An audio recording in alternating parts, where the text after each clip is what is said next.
Hello and welcome to Deep in the D-Pad, where we explore all things gaming through an intellectual lens.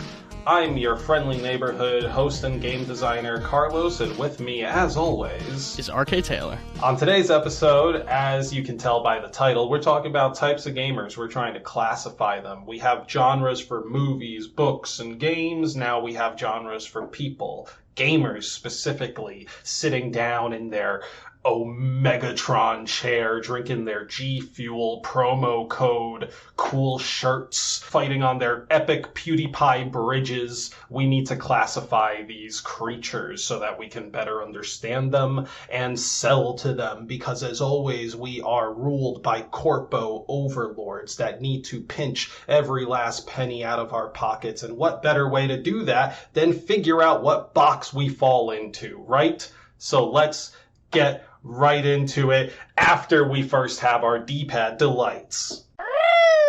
So for today's D-pad delights, we will be talking about our gameplay styles. Ryan and I, we each have our own unique styles. We like certain genres, but when we go into the games, we have different methodology to approaching things, and that's what creates our style. We have different goals and motivations. So I think a good question for us with this delight is to ask, what game leaned into our style so much that it really just created a memorable experience, and how did it resonate with us, and why did it resonate with us?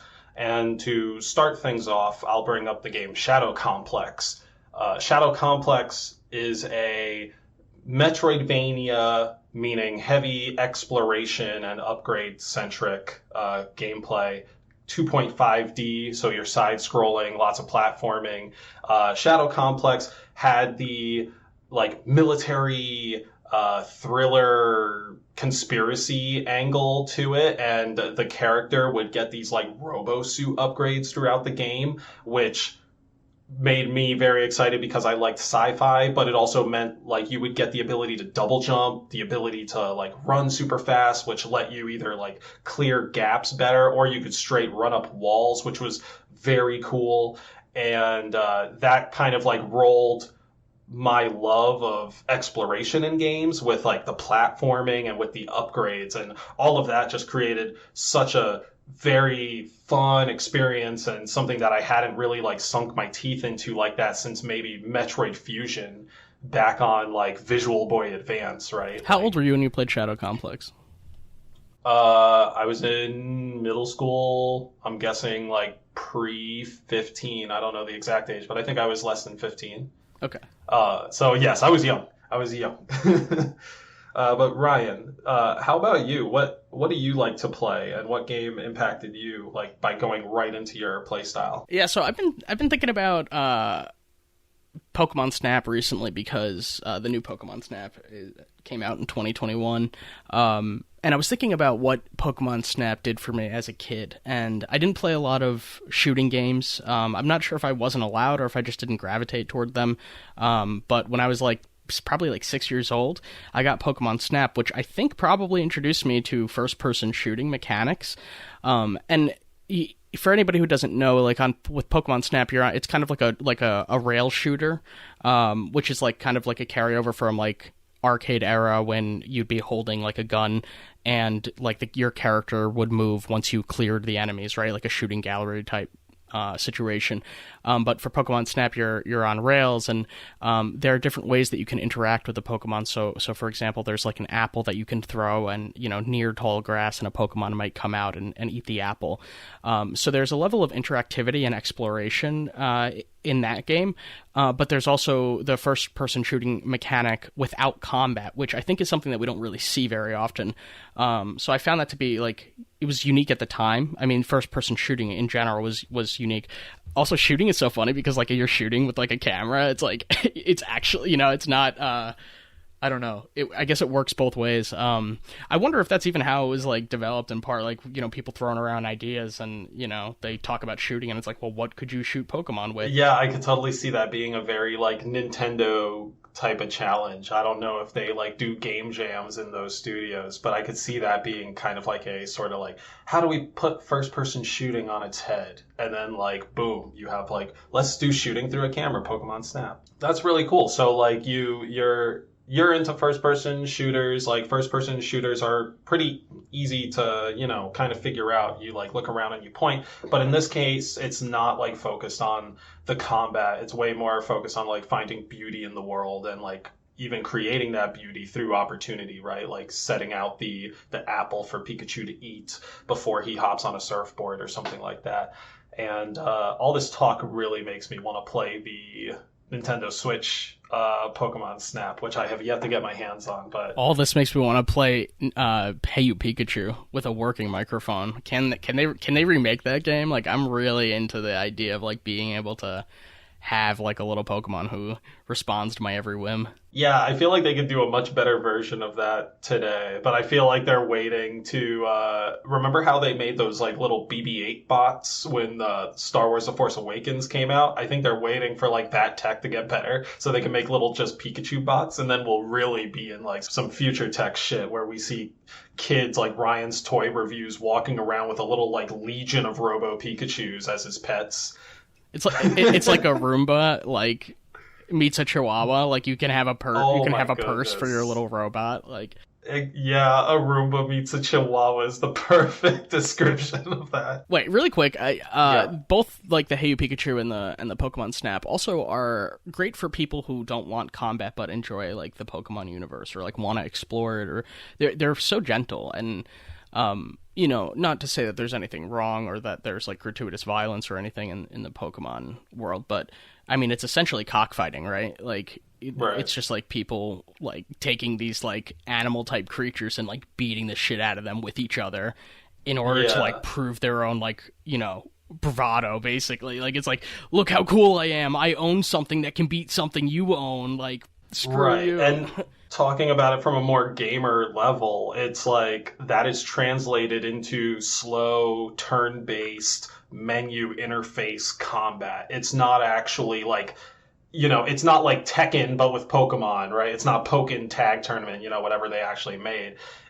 So for me, over time, you lose me because the combat is like not sustaining my interest. And for the more moral people or the people who have a problem with the more like real world implication of the logic of things, like you have these games that don't center around that system, which is just it's cool. It shows what is very fun about extending your IP in different ways. And now let's get deeper into the D-pad. All right, so let's figure out how gamers are classified. Maybe that's like a little too big of a question to get into so early on, but we know that players have specific desires or motivations that attract them to certain games, and that creates classifications. So maybe let's actually start with like what determines the kind of games someone is drawn to, or maybe what's like the first thing somebody notices when they're browsing a game, which in my experience usually seems to be players notice visuals, the gameplay, or the story. Like, those are the three things, and one will be noticed as soon as the trailer hits. What do you think about that? Like, does that resonate with you? Are you one that immediately notices one of those three things when it comes to making a buying decision on a game, or even deciding if you will follow the game's hype cycle more? Yeah, I'm trying to think if like theme might be its own category, or like aesthetic, but I guess aesthetic is kind of the glue that cements these things together, right? The aesthetic is like fully fleshed out and cultivated if the visuals and mechanics and narrative are all kind of in sync and doing something that like is harmonious together. I think that like visuals is probably my biggest draw. I'm really interested in seeing how, you know, how much color people are using, you know, like the Inside and Limbo, right? For example, like are games that are very dark, and the whole mood of the game, you know, is influenced by that like darkness. I think that narrative is like usually the hardest sell for me in games, just because like so many games have just like absolutely trash or like recycled narratives. There are times where I'm like really impressed, or like I see what, like with Control or Celeste, both of those games I found to be like I was super engaged with the narrative. You know, it wasn't just something like passive that I was like forced to sit through. Right. Are you familiar with the Carmack quote about story in games? No.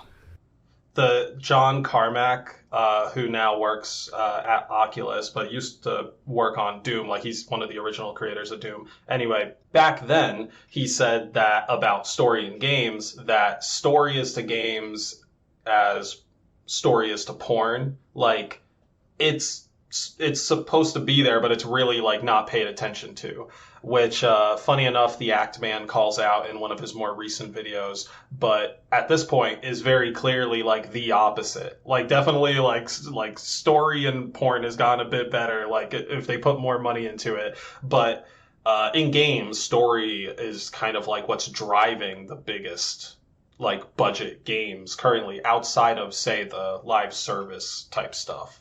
Mm-hmm. Yeah, like you're saying, like most AAA narrative, like solo experiences are very like. It could be multiplayer as well. Like if you think of, say, maybe Marvel's Avengers or Destiny, right? Those have a story that like a group of people can progress through, whereas Days Gone or Uncharted is the single player experience that still presents a narrative that the player can progress through start to end.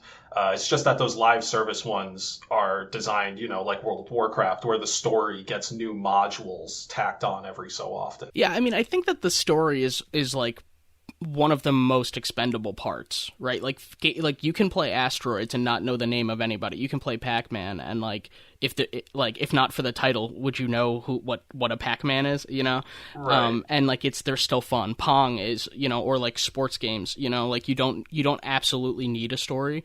Whereas like with a book, if you're reading like a fiction book, you need a story. Like there needs to be a plot. Like what else would you be doing unless it was like a highly experimental, non-narrative work?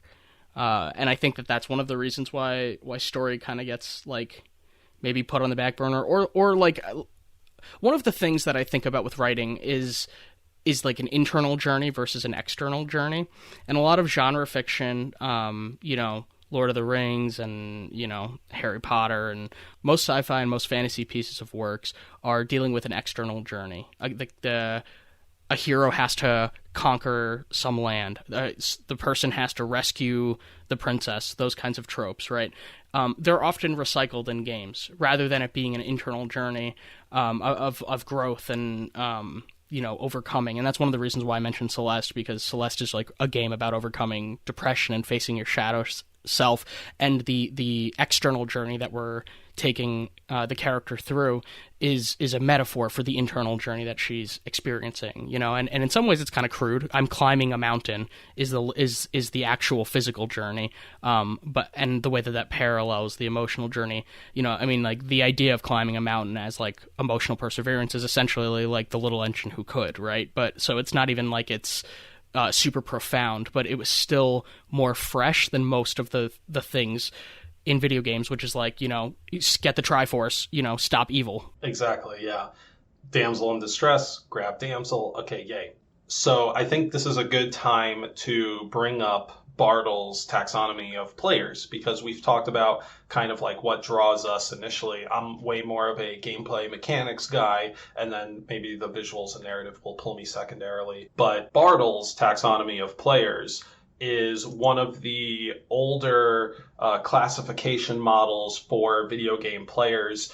It was established based on a paper back in 1996 by Richard Bartle, and it establishes these categories according to the player's preferred actions within the video game. And funny enough, this started out originally describing online multiplayer gamers. and then ended up getting kind of like fixed onto single player games. But we have more updated models, and we'll talk about that in a bit. But I just wanted to bring up Bartle's taxonomy because that's the understanding we had early on of players. You had these 4 classifications. You had the killers, the achievers, the socializers, and the explorers. And within that, you have like the motivations of like, do players want to see other players? Do they want to like play with other players, or do they want to harm other players? And that's where you start to break up between like killers and socializers. And you have like, do players want to like touch everything around the world, or do they just literally want to walk around the world? And that's where you get your like different types of explorers, like the physical explorers versus the more like geographical explorers. And then you have the achievers who will want to, you know, go out and get every achievement, such as our younger selves, or like conquer every boss or get all the weapons and stuff. This is now kind of a more outdated model, or it's more so outdated because it's so broad at this point. But Ryan, what do you think about Bartles? Because you recently learned about it, so I want to know what you think. Yeah, so just to like give it like another breakdown, there's an x-axis and a y-axis, right? So and both of these are like, you know, continuums, continua. Is continua the okay? On the x-axis, there are players, right? So in the negative area, the x-axis is players versus world, right? So positive, we can say, is whether the person would prefer to interact with the world itself, and the negative side would be they would prefer to interact with players. So like multiplayer games, right?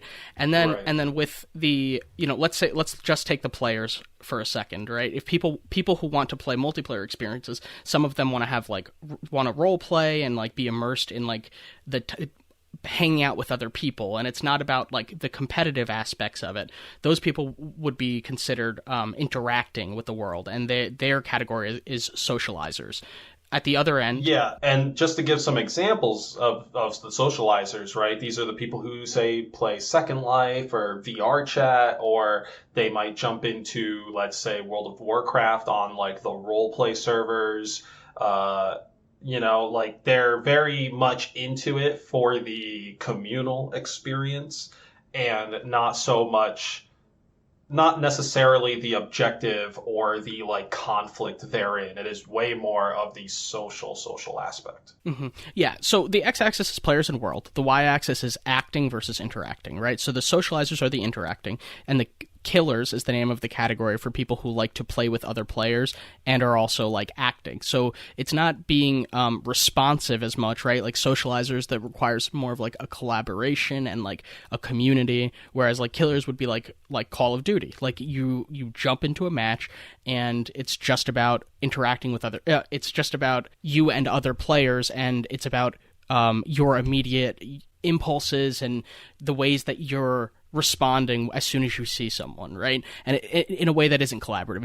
It's competitive. Your goal, if you're a killer, is to be the person leading the leaderboard. Moving away from like the multiplayer side, right, with people who prefer to interact with the world, there's still the y-axis of interacting and acting, right? So the world, people who enjoy interacting with the world are called explorers, and people who enjoy acting with the world are called achievers. The difference is, you want to pitch explorers, Carlos? Yeah. So the explorers are the ones who are pretty much like traversing and touching like everything. The explorers are people who will try to interact with the world. So think of maybe your Indiana Joneses, right? Where you're feeling every brick, trying to like find the secret tomb. And, you know, once you're in there, like grabbing all the treasures and pulling additional levers to see what happens.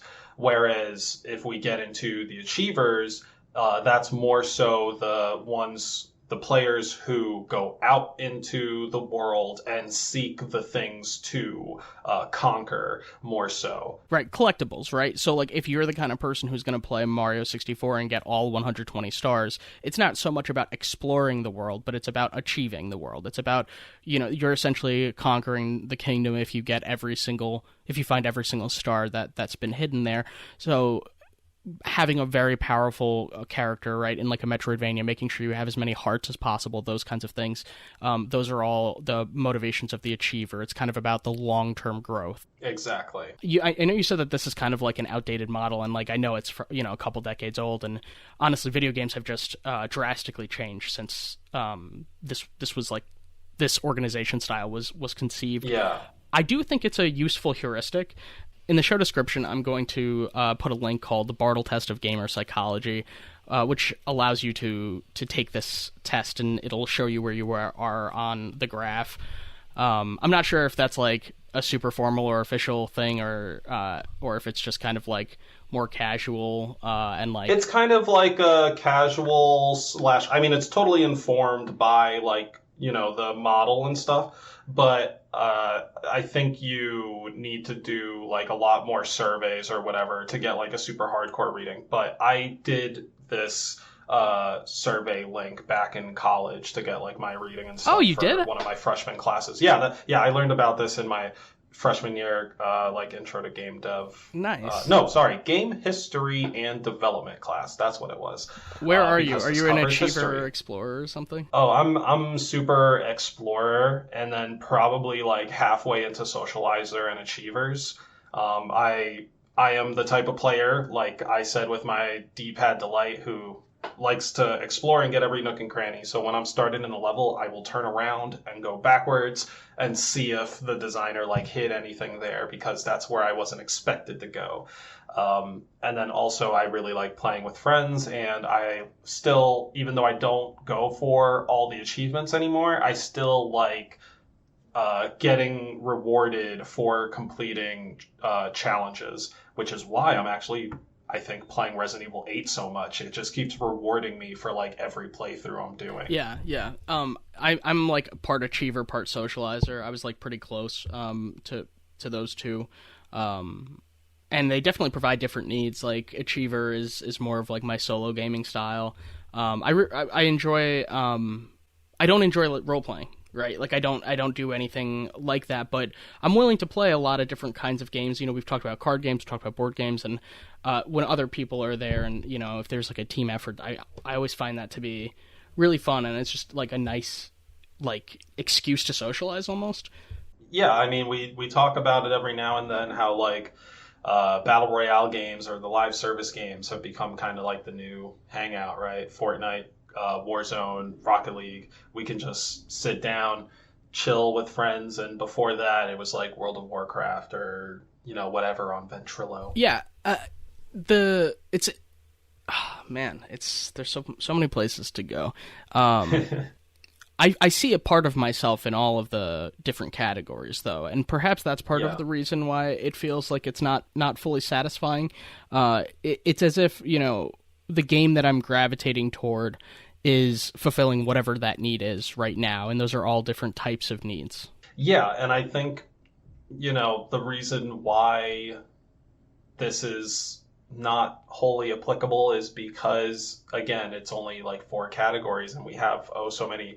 Even within, I would say, older games, we have so many motivations, which is why Quantic Foundry gamer motivation model is more accurate. It has a lot more categories to it, and better narrows down exactly what a player is looking for.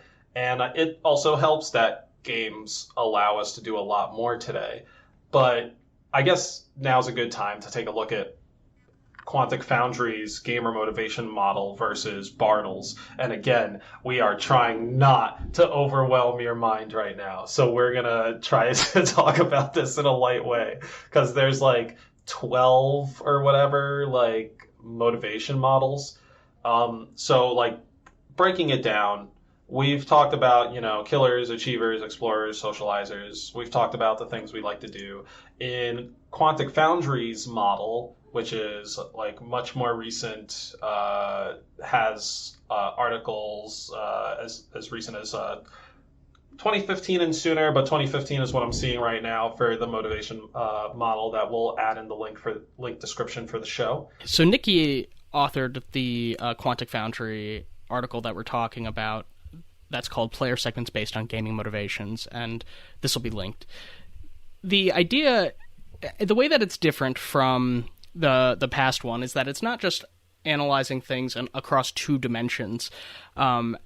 It's analyzing clusters of traits that different gamers may exhibit, and then it's looking at how these different traits cluster, and then based on that can place you as one of 12 types of gamers.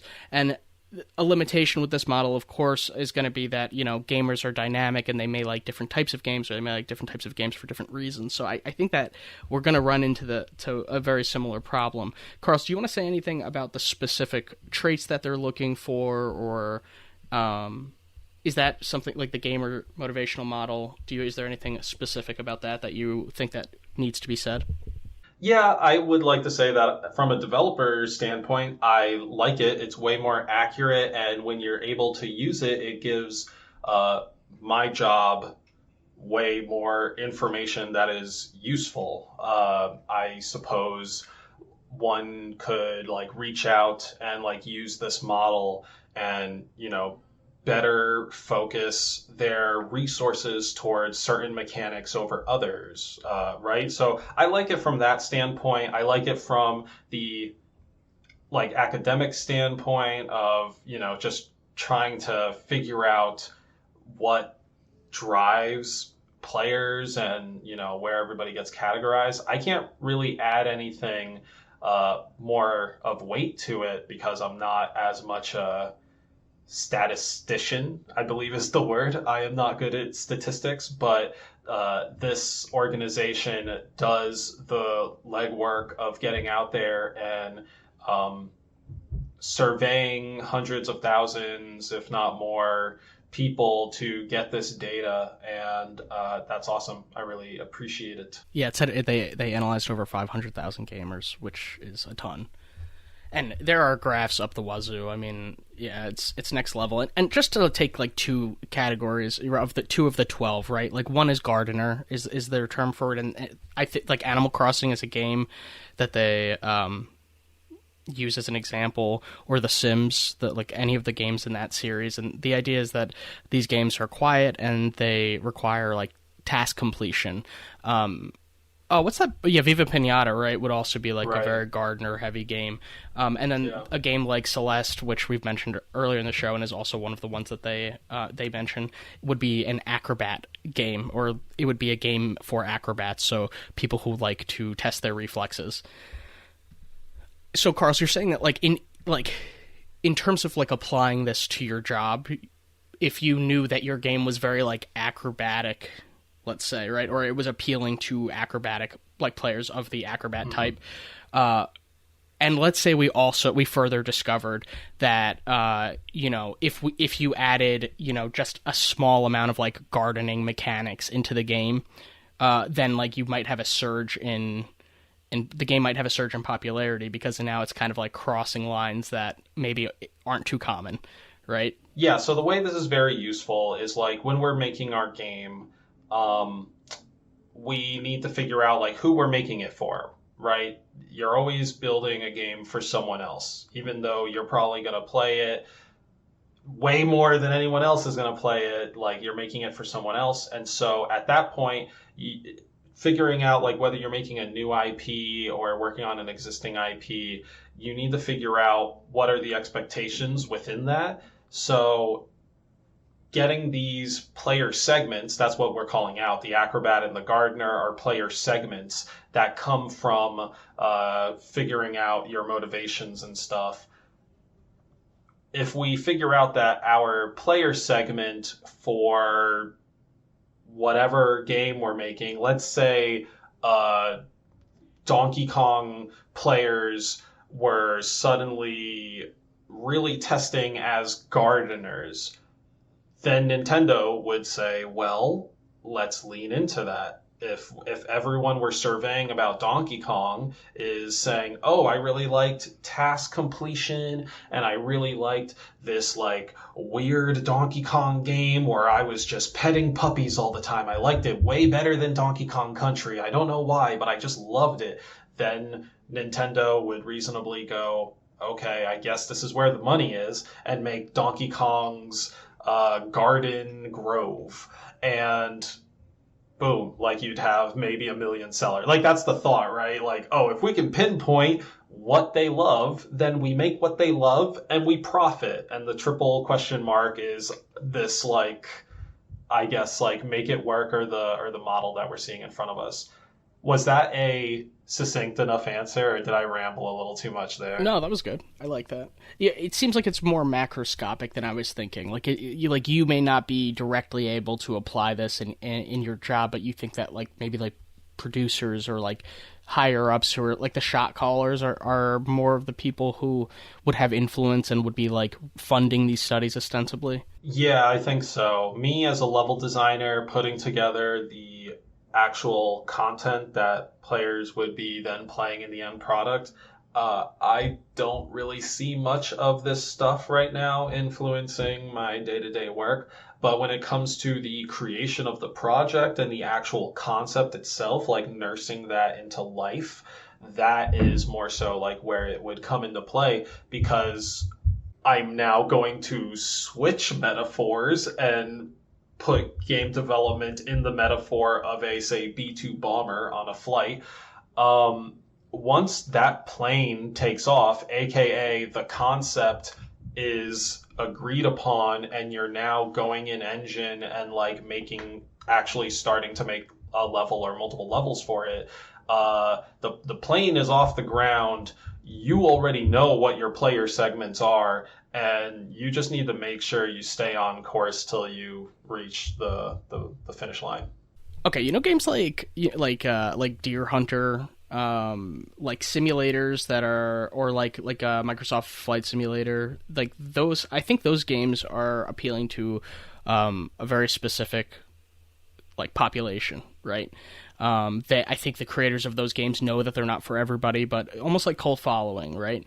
What is it? Do you think that there's something about a specific personality trait, putting aside these two methodologies for trying to classify gamers, do you think that there's something about like people's like inherent disposition that leads them to pursue different types of games, and like, can we talk about that, or is there enough there? Like, I would never play a hunting simulator. I feel like that's probably made for people who actually like hunting, but that like can't go hunting at 1 p.m. Like if you have to wake up early for hunting, and I think that like the people who would want to live the experience of hunting, or crave it more, don't get to go. Maybe it's something that they enjoy, but they can't do all the time, right? Or like do people who's still playing Rock Band, are those like the diehard music lovers, or are those, is it the mechanics, or is it like the fact that like they never thought Guitar Hero should have died, and like they continue to want to like jam and listen to their favorite songs or blah, Yeah, I actually was kind of going to pose that same question to you, more so from the psychological angle, though. I'll answer your question from just what I think of maybe the gamer, if that's how. That's how I'll put it. How many R's are in a gamer? With a U and then like 5 R's after that. But so talking about the Rock Band or the Guitar Hero guy, like, yeah, I think we still see, a fair number of streamers who like play Guitar Hero type games. It's like modded nowadays so that you can get whatever song, and it's way more about the challenge in that case than the actual like playing the music itself. I think there are still people that certainly like to get friends together and have the experience of like playing these music rhythm games, but I don't think it's as often an occurrence as it was when the music rhythm boom was happening.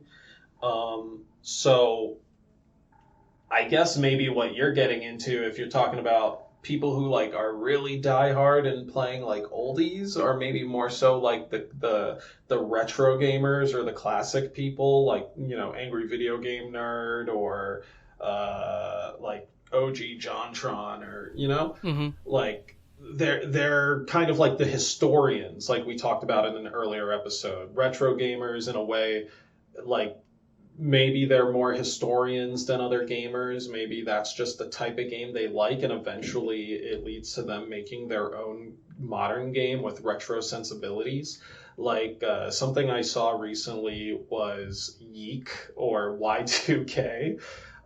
It's this. Okay, sorry. I'm like trying to figure out how to describe it, but I think it just calls itself a postmodern RPG. And you and I have talked about postmodern games on this show in the past. And that game is certainly an interesting piece that serves a very specific audience, but in a way might more so serve its creator. And that's fine. I mean, like, yeah. That's how I feel about Hypnospace Outlaw. Oh, dude, yeah, totally. Like Hypnospace, I can't believe how many hours I put into Hypnospace Outlaw because I didn't have a single moment of fun the entire time.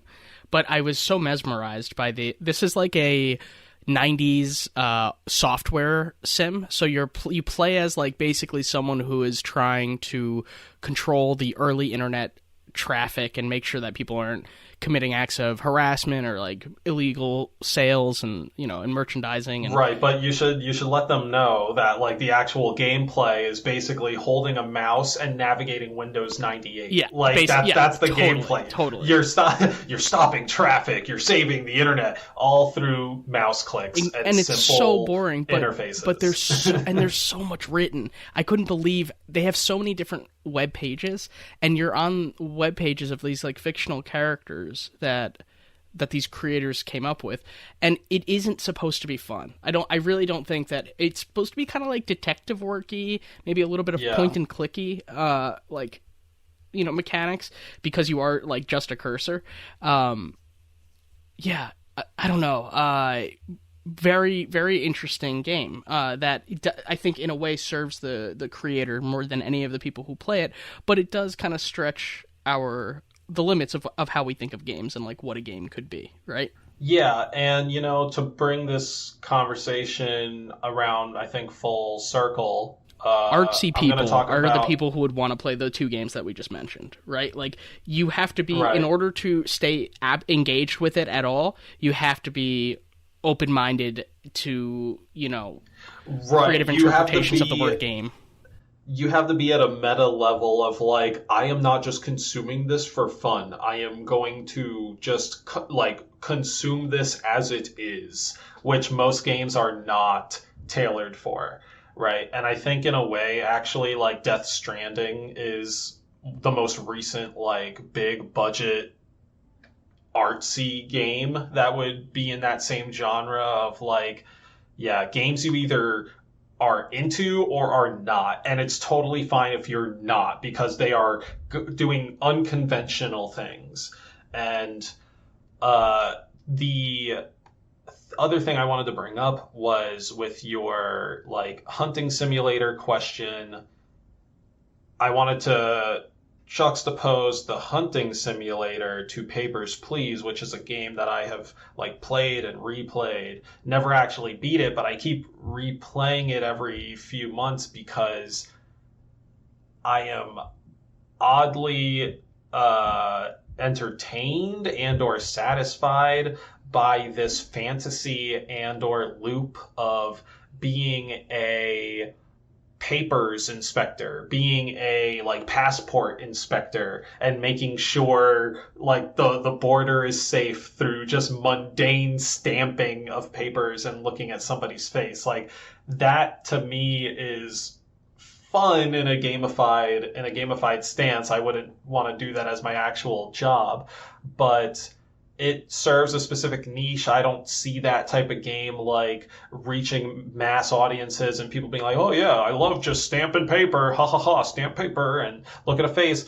And that is to say, for your like hunting simulator thing, I think there are people who may be on the fence about hunting and might try a video game to see if even the game version of it is like an appealing experience before going out and actually doing it. And then there's another subset of people who are like, oh yeah, I absolutely love playing these hunting games, but would I ever like actually hold a gun? Hell no. Like there's like, I think, a whole kind of gray spectrum of these like players of like what I just said, those who are like against it and those who are like gung ho about it, and then those who are in the middle who just want like certain parts of it. Maybe some people are like, oh, I don't like hunting games with actual gunpowder weapons. I like hunting games that just go all natural and I use a machete and a bow, or I use snares. Like, I could see interesting takes from people like that, but I don't know if we would see that on like a mass market level.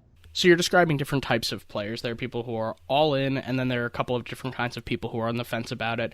People who are like kind of sampling what it might be like to hunt to see if that's something that they might want to do in real life, or people who are already resigned or foreclosed on the idea of hunting. Like, they know that they are not interested in hunting in real life, but they still would like to maybe learn about it or experience it. So could the same be said with Microsoft Flight Simulator? I mean, most people don't have the opportunity to actually fly a plane, but you'd assume that anybody who would play that would have some kind of interest in, like, plane technology or learning about planes, either wishing that they could fly a plane or having no desire to get off the ground, but still wishing that they could understand the inside of a cockpit.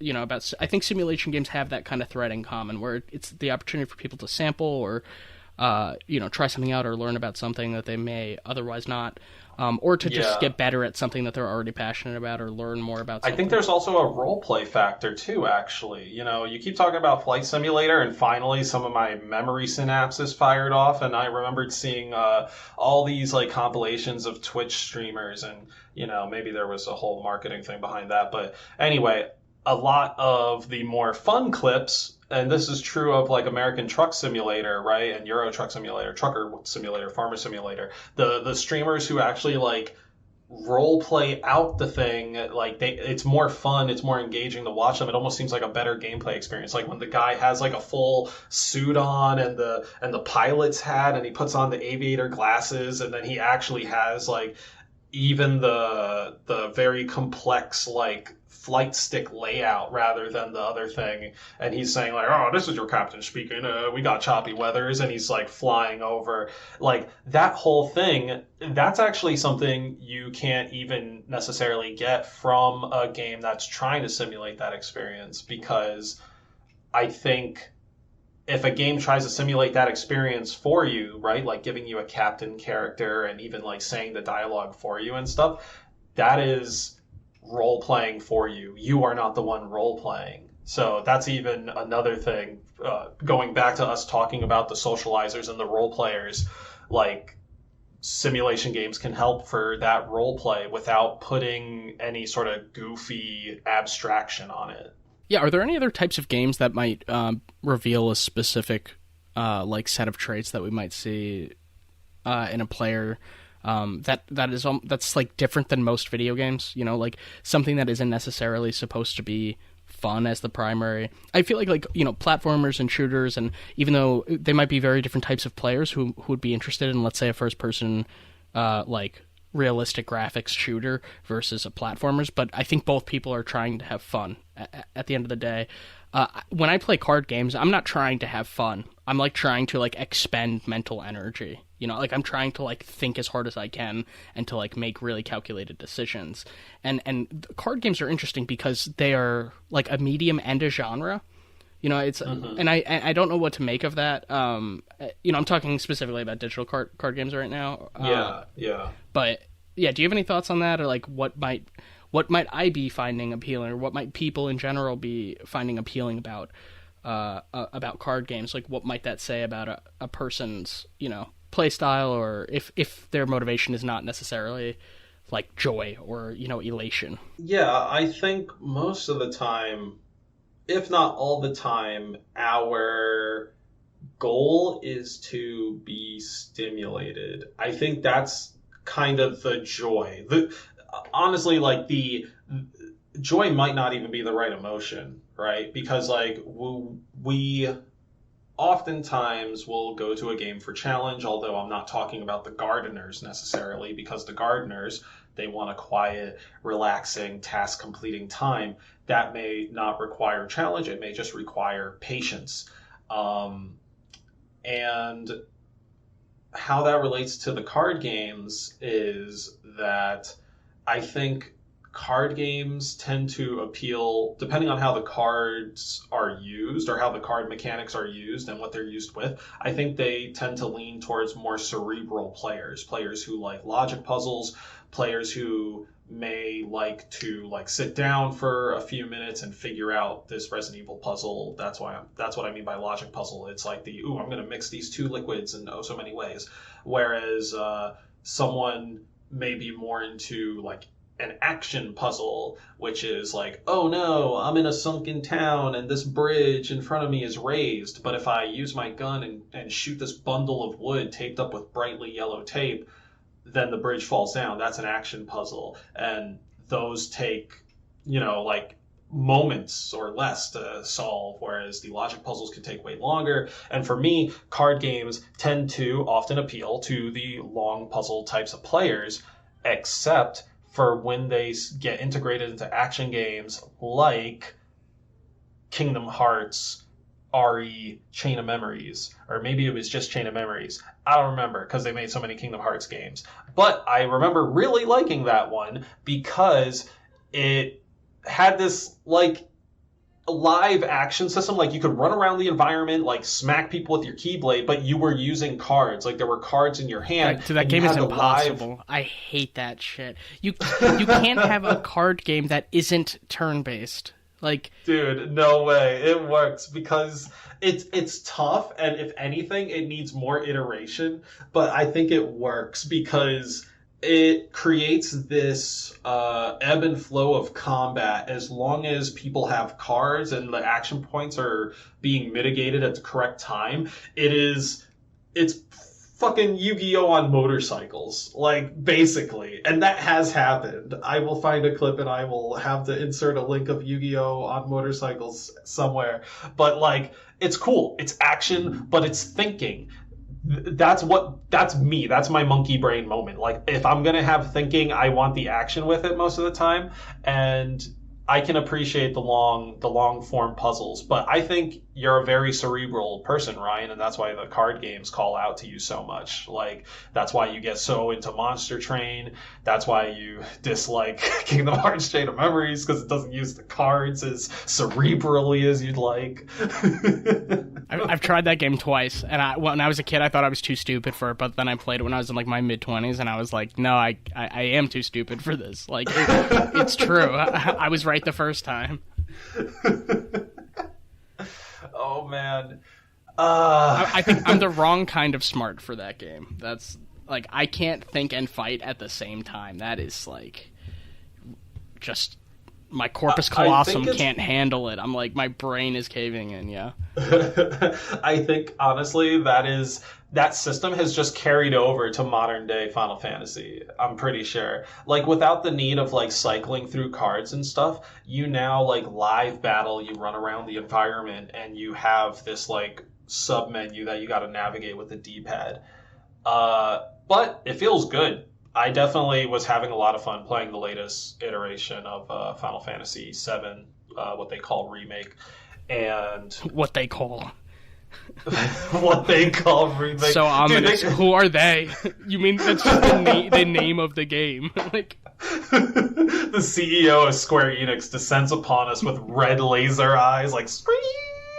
But yeah, man, getting it back to like card games and all this classification stuff, I think these classifications can kind of work just as well within cards and board games, like the different mediums, because you still have objectives and you still have the different components of like, I'm playing dominoes. Okay, well, you're not playing that single player, or, maybe you are, but you have certain motivations in it.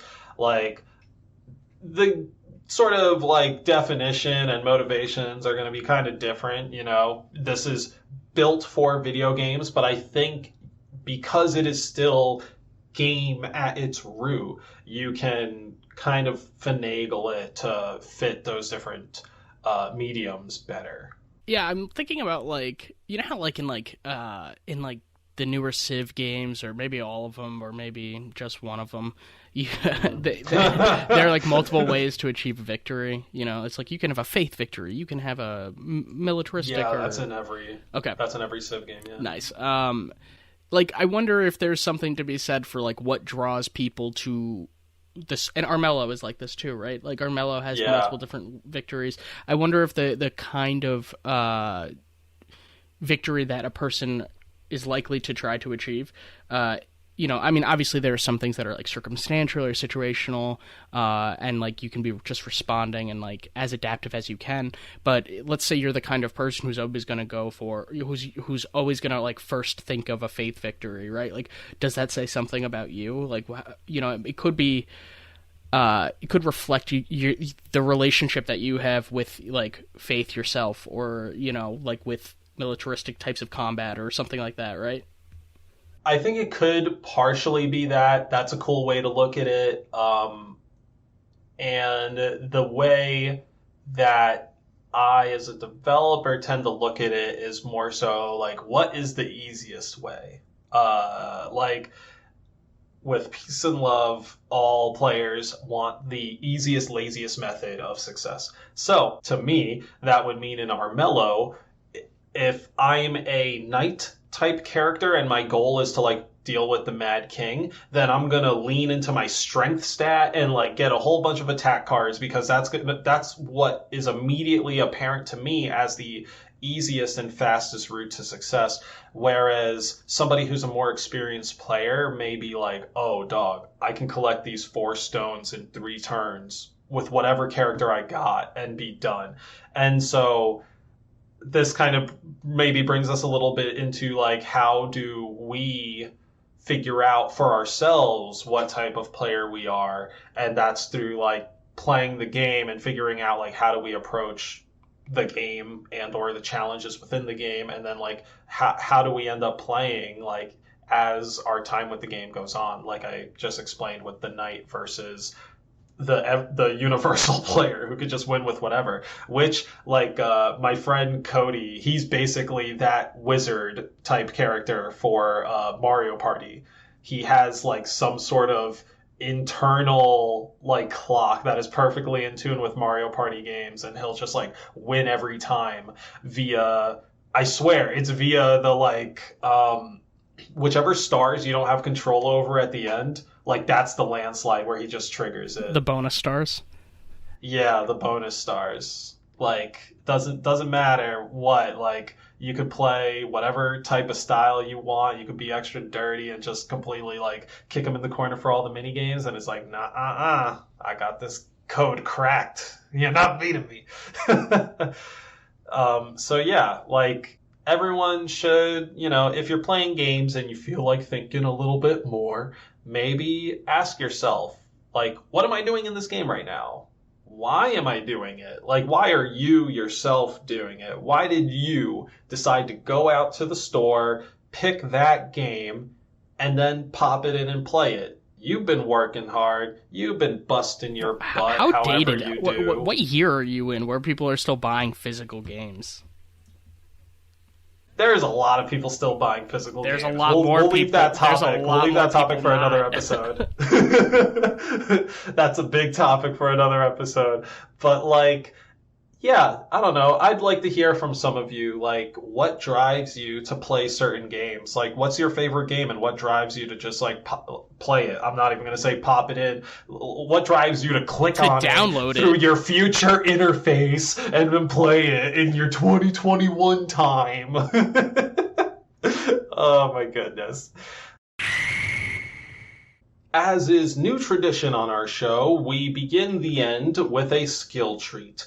A sweet piece of knowledge to impart on everyone listening to this show. You're trapped with us listening. I'm trapped with Ryan. He's got to keep listening to me till I finish introing this segment. And by the time this segment is done, we will have all learned something new. Or we will end up like the high school auditorium in Billy Madison, where we end up horribly stupider for having listened to any of this. Are you excited for today's skill treat, Ryan? Yeah, dude, I don't know anything about cognitive load, so hit me. Well, We've been talking about it all damn episode. Today we'll be learning about cognitive load theory. So first let me describe what cognitive load theory is as the website describes it before we then talk about it and maybe go off the rails. Who knows? So cognitive load theory, as described by mindtools.com, was developed by John Sweller, who published a paper on the subject in the Cognitive Science Journal in 1988. The cognitive load relates to the amount of information that working memory can hold at one time. Sweller said that since working memory has a limited capacity, instructional methods should avoid overloading it with additional activities that don't directly contribute to the learning. So we could have a diagram of an example that has, say, sensory memory that then flows into working memory that then flows in and out of long-term memory. Long-term memory is like the deepest of your cognitive load receptor, right? As information comes in, like let's say you're watching a movie, or let's actually rather take it back to learning. Let's say you're being taught arithmetic, you're being shown the problem on screen. That incoming information is going through your sensory memory, which gets forgotten like the quickest and the soonest. Then it goes into your working memory, and working memory is reinforced through rehearsal. And this is you sitting in class, repeating okay, 4 times 3 is 12, 4 times 4, 16, whatever. Yeah. And repeating. Rote learning. Also memorizing the digits of pi, you can be holding those in your working memory. Working memory and short-term memory are the same thing. Okay, yeah. And so as you rehearse and you nail that in there, enough rehearsal can encode it into your long-term memory. And once it's encoded, that encoded memory, that encoded data, I guess, can be retrieved back into your working memory. So you're talking about basically learning and thinking more efficiently. Is it kind of like mental, your mind's bonsai tree? Not so much. No, it's more about how we communicate and pace out information. For my job specifically, how we pace out information to players. In general, this could just be how much information a person can take in and retain and build upon. And cognitive load theory helps us to understand, at least roughly, how much we should throw at someone, right? So let's take it back to when we were in school. We would have to take finals or regents, these big cumulative tests of all the things we learned for the past 6 to 9 months, whatever. And those were always oh shit moments, because you had to bring up all the things you learned in the last 8 months, but you're still just learning new stuff in this current month, and the new stuff is going to be on the test. So you're what the hell? I've got to re-remember all this stuff from a long time ago, and and not only learn, but also master / remember what I'm learning this month. That is what I would consider just cognitive overload, but we deal with it. It apparently is suitable enough for the government to keep subjecting students to, or whatever. You think that it's asking more than humans are capable of? I think it's asking not more than what humans are capable of. Humans are capable of a great deal. Right, but there are we have cognitive limitations, even though we are resilient creatures and can withstand really dramatic circumstances. There's a finite number of things that you can handle in your short-term memory, right? The average person can, I think it's 7 plus or minus 2 is the number of things that a person can keep in their short-term memory.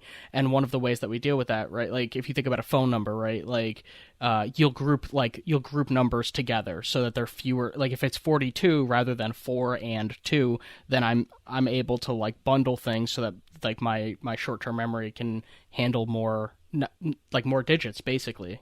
Yeah, you're bundling those to lessen the cognitive load. You're it's way easier to reference 23 than saying 2, 3. Literally that half a second is my brain putting an extra 5 pounds in the dump truck, whatever.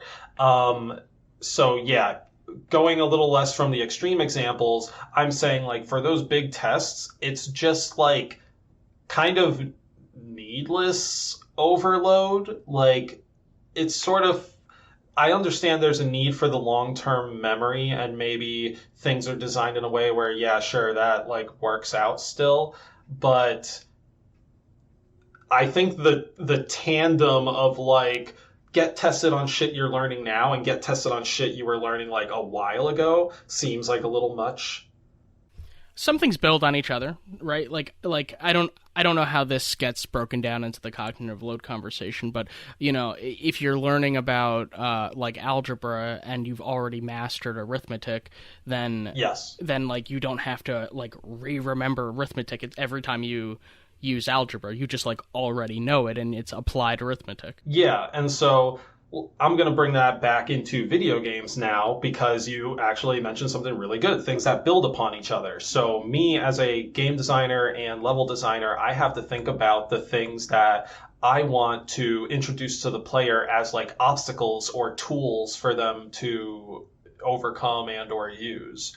And now bringing it back to the testing example and or video games, right? The big Regents exam is like, okay, let's take your long-term memory and your working memory and dump it all into like the same fucking paper. The final boss is your state test, you know? In a way, yeah.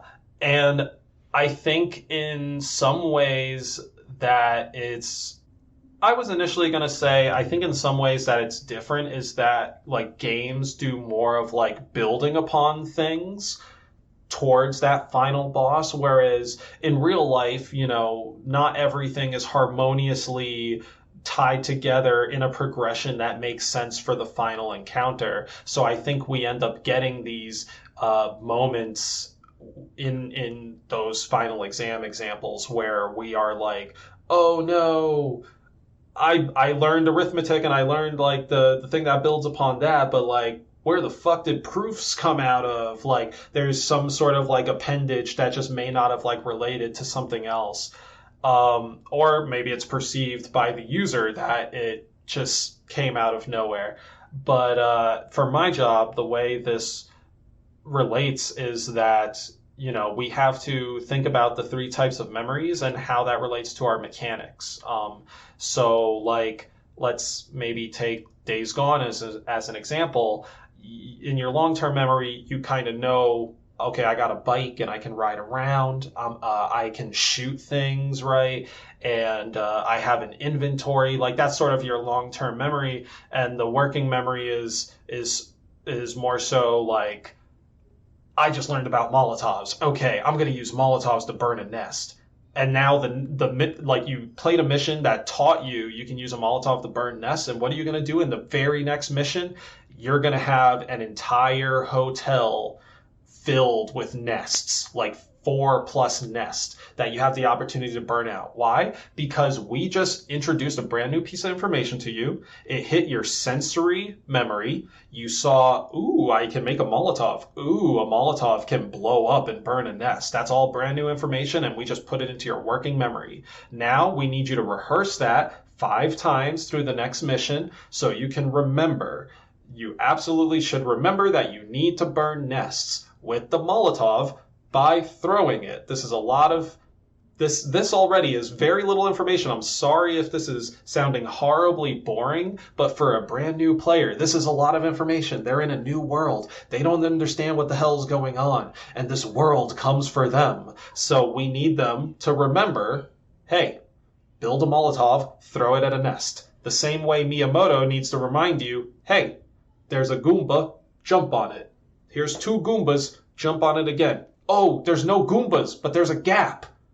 You can use your jump to get over the gap. Boom. You had your working memory, you rehearsed it. Now you found out, oh shit, this tool can actually be used for something else. And you're now going to have to rehearse that. And that will eventually make its way into your long-term memory because these are basic things that you're going to do so often.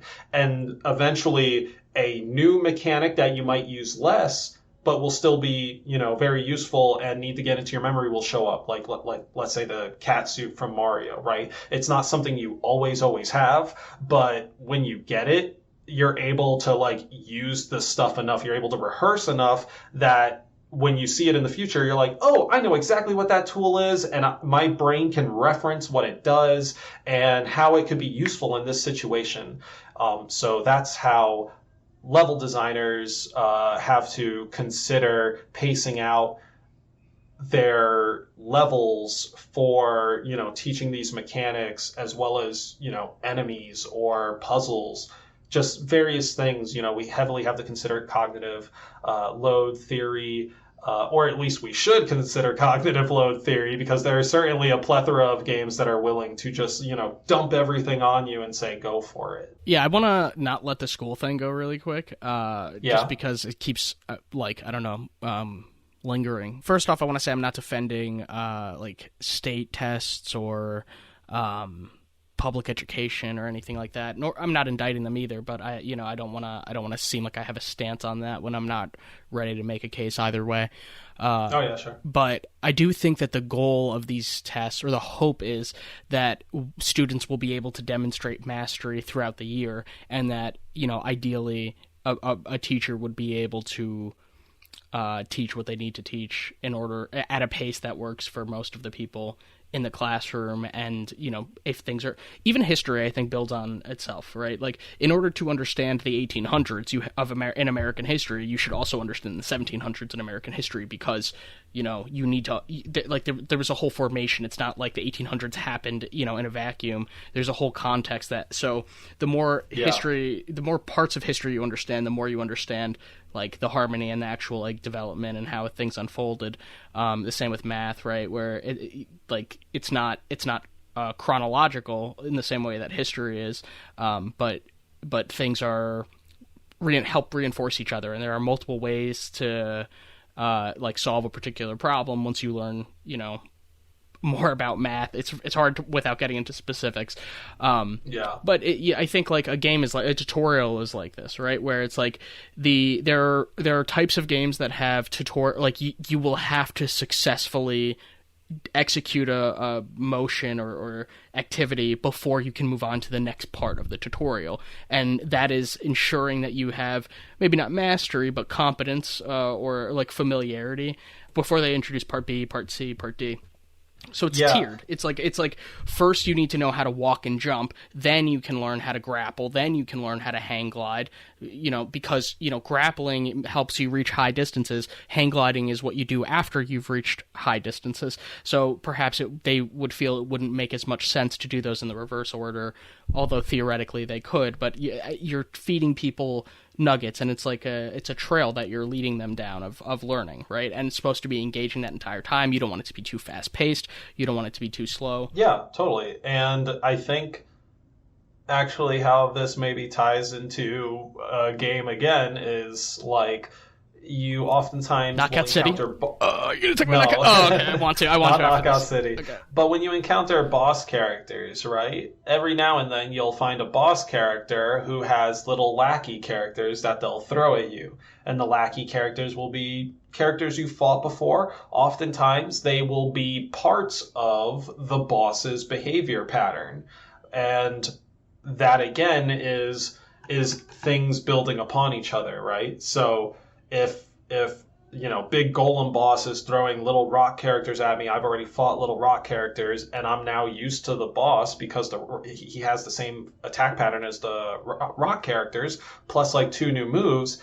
That to me seems akin to learning the algebra and then moving on to the next thing and then getting the cumulative test at the end, where it's like, well, shit, okay, I understand this is the new big tough boss. I just learned how to defeat him, but I haven't executed it at this level yet, and he's going to throw little werewolves at me or whatever I was just facing before. I think skill trees also illustrate this, because, it would be really overwhelming to enter a game and have, 100 skill points that you need to fill out immediately, but because skill points are awarded as you progress through the game, you're slowly accruing skill points, and it makes it more manageable to be able to decide, how you want to, what would you call it? Not modify, what direction you want to take the character, how you specifically want to utilize their upgrades.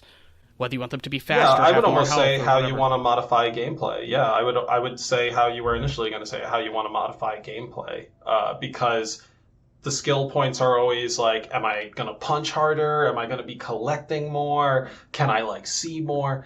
And again, yeah, it all fits into the information processing model, which we've been referencing, which is like, I spent a skill point. Now I have this ability that says I hit with more hits now. And so that's my incoming information. I saw it, I digested it, and now I need to go out and attack so that I remember I hit with more hits. And eventually when I do that enough times, it'll be in the back of my mind, oh yeah, I hit with more hits. Cool. like you know. Yeah, dude, I want to share one thing really quick. Yeah. This is this is an information processing model, right? The cognitive load theory, which is a subdiscipline of psychology. You know, it's like a subset of like cognitive psychology specifically. And cognitive psychology only arose as a discipline in like around the 80s. And the reason was because we started to create computers, right? And computers have terms and there are different types of memories in computers, right? You have your RAM, you have your like hard drive, you know, you have like input and output as concepts, processing, right? So what we basically did with the development of cognitive psychology is let's look at these computers that are now, you know, emerging and see how they process information, and let's apply that to the brain. So it's kind of almost like a backwards process, right? Where we're like reverse engineering our conception of the mind based on the ways that computers are working, and then we're utilizing that structure, that way, this information processing model to then enhance the efficiency of our learning.